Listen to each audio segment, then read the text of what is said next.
ఇచ్చి ఏదో రకంగా మీడియా మేనేజ్మెంట్ చేసి నేషనల్ హెరాల్డ్ కేసులో ఛార్జ్ షీట్లో పేరు వచ్చిన కొన్ని పత్రికలు అయితే రాయలేదు. మాకు చాలా ఆశ్చర్యంగా ఉంది.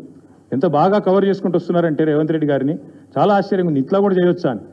అంటే ఇంత పెద్ద కేసులో ఇంత పెద్ద మ్యాటర్ వస్తే ఒక ముఖ్యమంత్రి పేరు వస్తే ఇదే కేసీఆర్ గారి పేరుంటే రాకపోదురా? ఇదే కేసీఆర్ గారి పేరుంటే కోతికి కొబ్బరి చిప్ప దొరికినట్టు కొంతమంది సంబరాలు చేసుకుంటూ పేపర్ల నిండా తాటికాయంత అక్షరాలతో రాసేటోళ్ళు ఇలా రేవంత్ రెడ్డి గారికి కవరింగ్ ఇచ్చేందుకు చాలా కష్టపడి కాపాడుతున్నారు. వారందరికీ నేను చేసే విజ్ఞప్తి ఒకటే, మీరు ఎన్ని చేసినా ఎంత గింజుకున్నా ఈ మీడియా సంస్థలు ఎంత తాపత్రయపడ్డా ఆయన మీకు ఎంత అడ్వర్టైజ్మెంట్లు ఇచ్చినా ఎన్ని రకాలుగా మిమ్మల్ని ఫోన్ చేసి బెదిరించినా ప్రజలకు విషయం అర్థమైపోయింది.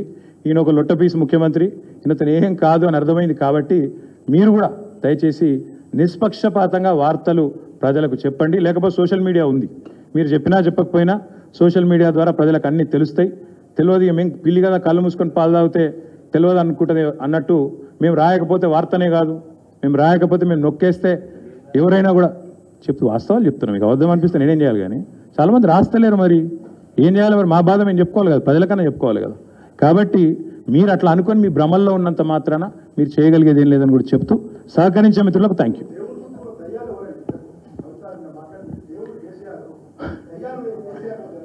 బ్రదర్, మీకు ఒక మాట, ఇంత ఇంపార్టెంట్ ఇష్యూ చెప్తే నువ్వు దేవుడు దయ్యం అనబడుతుంది.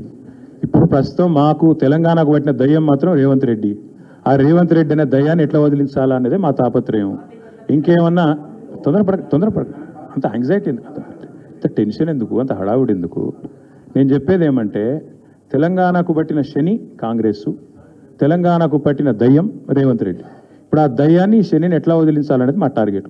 ఇక మీరు చెప్పే టెన్షన్ ఎందుకే అంతగానో మాట్లాడి రాదు, ఎందుకు అంత ఎగబడుతున్నావు? నేను అనేది ఏమంటే మీరు ఒకటి గుర్తుపెట్టుకోండి, లోక్సభ ఎన్నికలకు ముందు మేము పార్లమెంటు నియోజకవర్గాల వారీగా సమావేశాలు పెట్టాం, సమీక్షా సమావేశాలు. ఇక్కడ అసెంబ్లీలో ఓడిపోయాము, ఎట్లా ముందుకు పోవాలని చెప్పి దాదాపు 17 రోజుల పాటు మీరందరూ చూశారు. ఇక్కడే వేల మంది కార్యకర్తలతో కూర్చొని దాదాపు 7, 8, 9, 10 గంటలు వారితో చర్చించాం. ఆ ప్రాసెస్లో చాలామంది డైరెక్ట్గా మైకులో మాట్లాడిన వాళ్ళు ఉన్నారు, కొంతమంది చిట్టీల మీద రాసిచ్చిన వాళ్ళు ఉన్నారు, కొంతమంది కేసీఆర్ గారికి ఉత్తరం అందించండి అని చెప్పి ఉత్తరాలు ఇచ్చిన వాళ్ళు ఉన్నారు. కాబట్టి మా పార్టీలో we encourage open culture, democracy కాబట్టి, డెమోక్రాటిక్ పార్టీ కాబట్టి, ప్రజాస్వామిక స్ఫూర్తి ఉన్న పార్టీ కాబట్టి మా పార్టీ అధ్యక్షుల వారికి ఎవరైనా సూచనలు చేయాలనుకుంటే ఉత్తరాలు రాయొచ్చు. అదేదో చాలా గొప్ప విషయం అన్నట్టు మీరందరూ అంత బాధపడిపోవాల్సిన అవసరం ఏం లేదు. నేను అనేది ఏమంటే మా పార్టీలో డెమోక్రసీ ఉంది కాబట్టి మా పార్టీ అధ్యక్షుల వారికి మా పార్టీ నాయకులు ఎవరైనా సరే అప్పుడప్పుడు సూచనలు సలహాల రూపంలో లిఖితపూర్వకంగా ఇవ్వచ్చు, ఓరల్గా ఇవ్వచ్చు, రకరకాలుగా ఇవ్వచ్చు.